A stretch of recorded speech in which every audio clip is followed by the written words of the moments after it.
સમાચાર વડોદરામાંથી મળી રહ્યા છે કે જ્યાં વડોદરા રેલવે સ્ટેશન પર બ્લાસ્ટની ધમકી ભર્યો ફોન કોલ આવ્યો છે।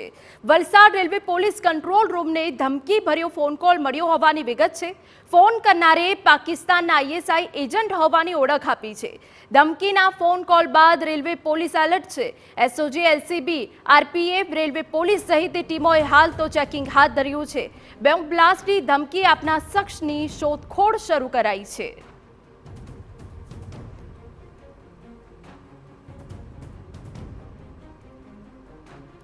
संवाददाता प्रशांत गज्जर વધુ વિગત આપી રહ્યા છે। પ્રશાંત, શું વિગત?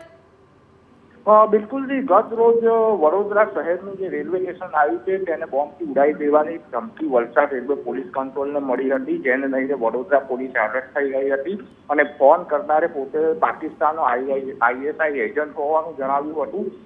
પોલીસે આ જે ધમકીભર્યો કોલ મળ્યા બાદ વડોદરા પોલીસ અને રેલવે પોલીસ જે છે એની ટીમો સજ્જ થઈ ગઈ હતી અને બોમ્બ સ્કોડ, ડોગ સ્કોડ સાથે ચેકિંગ હાથ ધરવામાં આવ્યું હતું। જો કે કંઈ શંકાસ્પદ વસ્તુ મળી ના આવતા પોલીસે રાહતનો શ્વાસ લીધો હતો અને આ ફેક કોલ હોવાનું માલુમ પડ્યું હતું।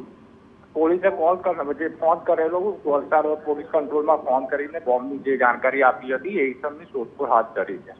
બિલકુલ, તો આજે જાણકારી બોમ્બ બ્લાસ્ટ આપી ધમકી ભર્યો ફોન કોલ આપ્યો એ શખ્સની શોધખોળ હાથ ધરાઈ।